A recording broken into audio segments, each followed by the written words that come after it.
Hey y'all, welcome back to my channel. It's your girl Lady Savage, and if you're new, hey boo. If you're not turned up, you feel me, like gang gang gang gang gang gang gang gang gang.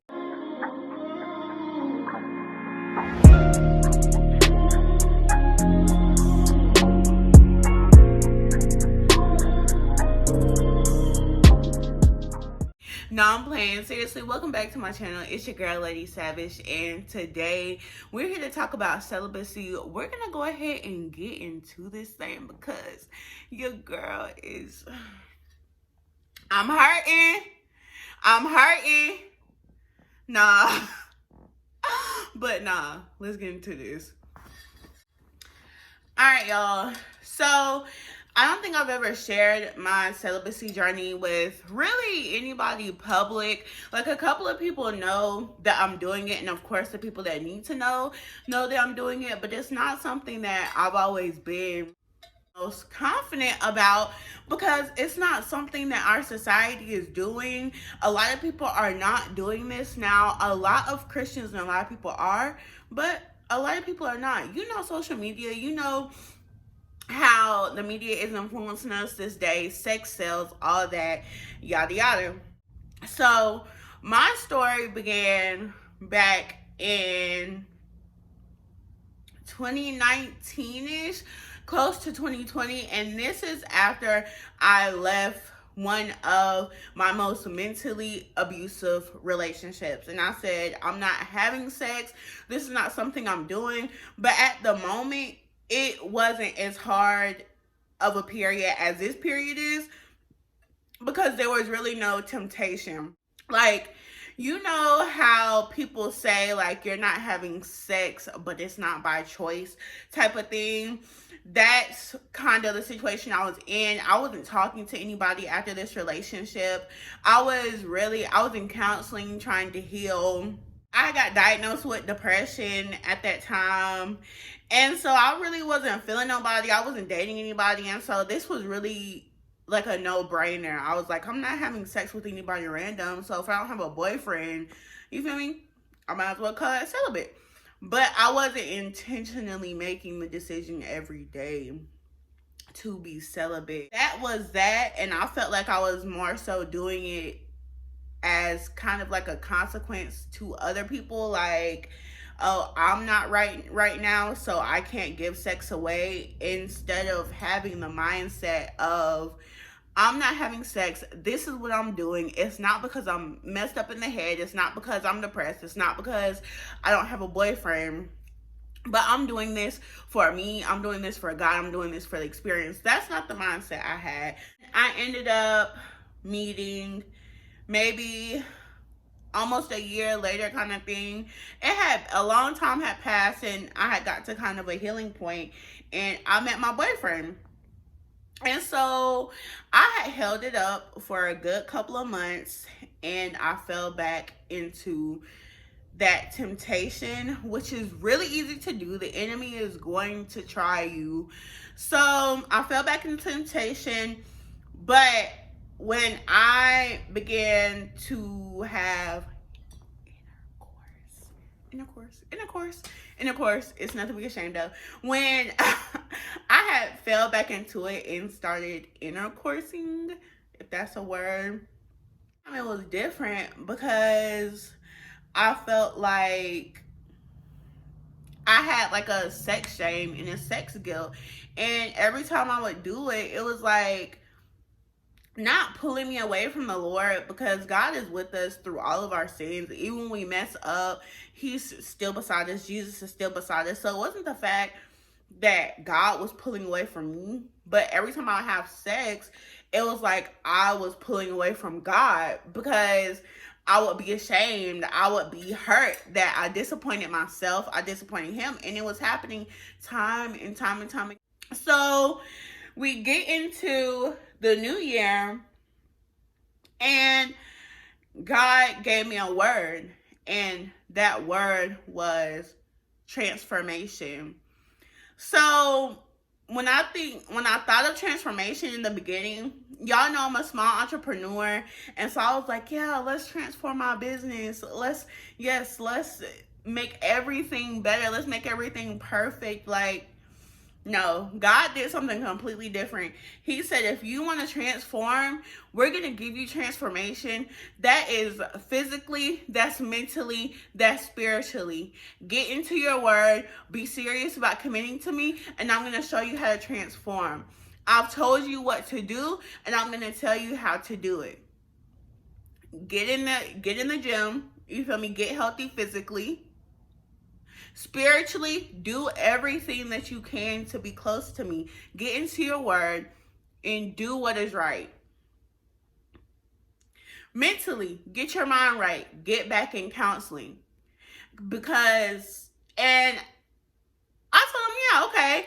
Because I'm literally trying to be the best version of myself, and that's critical for this season. And if you're watching this, it's critical for your season because you're not watching this video for no reason.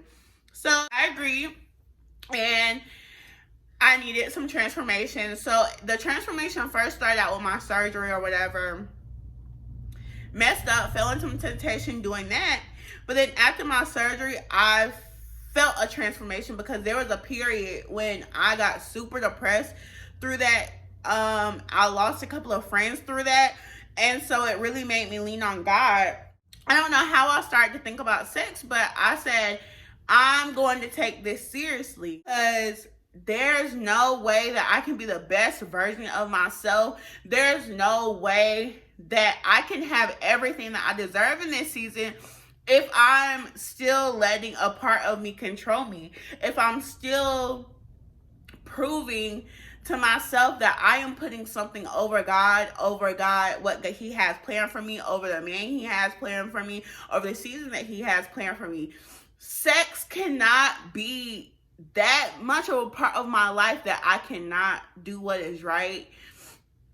And like, it's crazy how much power we give sex, especially for my Christians, especially for the people that are in the Bible that is, you know what is right.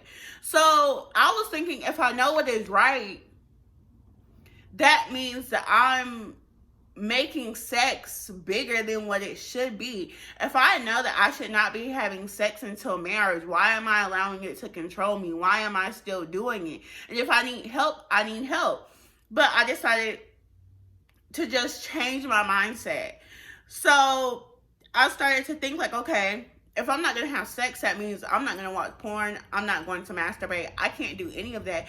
And it has been hard, and I have had urges, but one of the biggest mindset changes is that I think about how good God is. And I might be missing a blessing by doing this stuff. Not to say that God doesn't give us grace to mess up and still bless us, because He does. But it was really personal conviction for me. Like, how could I put sex over this big, huge God? Sex is not that big.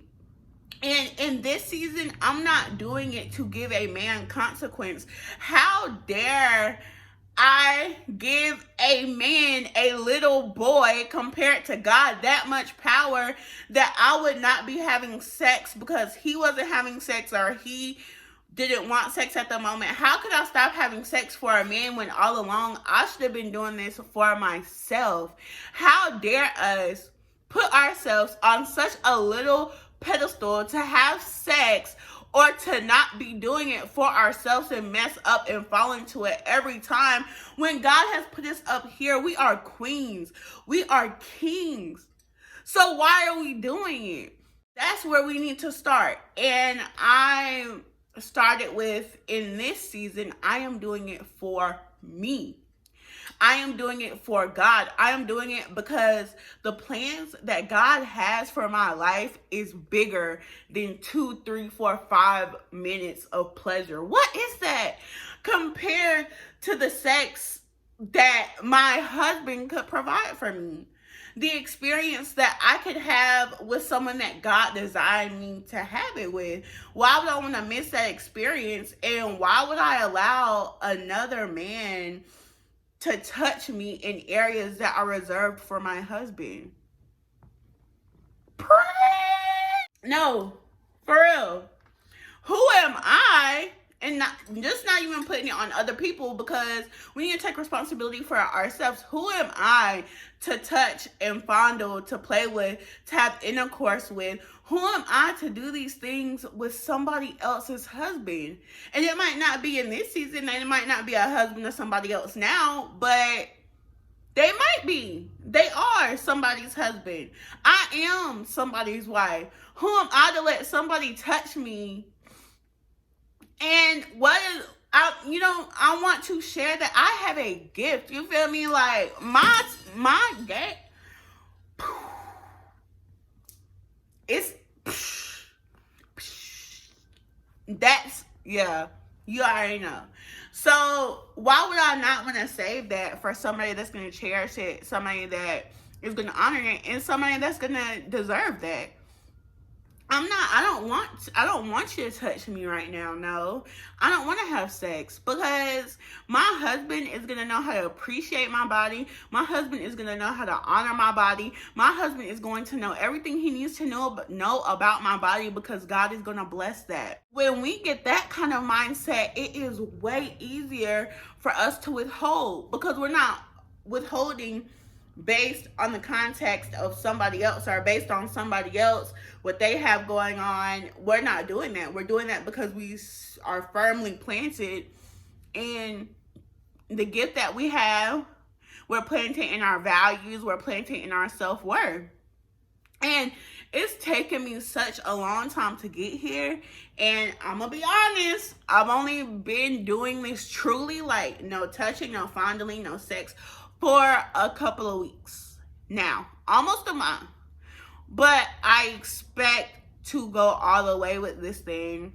I'm 23 years old, and I'm willing to wait, because I'm doing it for myself. I'm doing it for God. I'm doing it for my husband. And the experiences that we are having now, like this casual sex thing, is so little compared to the experience of having sex with somebody that God has blessed us to have sex with. Like literally, when we wait for that experience, and even if you don't, when you're married, God blesses, like your bed is a sacred place to have sex. Imagine that experience. Like, it's just different. It has to be different. And God is going to give me all the tools, the wham, bam, thank you, ma'am. You know what I'm saying? He gonna bless that. So that's why I'm deciding to wait. And I just have a new energy, a renewed spirit about it. And it's really brought so much clarity to me. You're able to see other people outside of sex. Like, I know that we're good when we're having sex, but who are you when we're not? Who are you when you can't touch me? Who are you? Are you intimate? Can you show me that you love me without having sex? Those are the important things. And so not having sex just brings a whole bunch of clarity to that. And the one more reason why I've decided to go on this journey is because of soul ties. I don't want to be attached to so and so and so and so and so and so. You know what I'm saying? I want to be as whole as I can be. I don't need people taking little pieces away from me, because then it's like God gives me a step, I'm pulling 10 back, or you're taking 10 away from me every time we have sex and share an experience with somebody that does not deserve it. And they get to walk away with a piece of us, and beautiful pieces of us, because we are so beautiful. And they leave us, and we leave them with parts of us that might not be whole yet. Like, anytime we're having sex, I have anxiety. I might be giving that to you because I haven't allowed God to heal and fix me. So I don't want to give you anxiety, and I don't want you to give me what you have before it's ready, prematurely, basically. So that's another thing. But I expect, like I said, to go all the way with this. Not having sex, no porn, masturbation, no touching, no foreplay. Yeah, I'm just going to be really careful with what deserves my time in this season. And it's not that 2 to 5 minutes of pleasure. But I am going to be giving updates if that's something that you like. So please share your journey with me along this, you feel me? Like I said, if you're watching this, I feel like we can do this together, and I feel like we can support each other, because we need support. We all need guidance. We all need help. So feel free to drop in the comments if you're going on this journey. How has it been for you? It hasn't been the easiest thing for me, but I know it's what's best for me. So I'm gonna do this. I'm gonna give an update 1 month, 1 full month, 3 months, 6 months, and of course a year, and so on. But yeah, that is my celibacy journey. Thank you for watching this. Thank you for tuning in. God bless you. If nobody has told you that they love you today, I love you. I love the support. So follow me. You feel me? Let's stay in touch. Let's do this journey together. Let's rock out.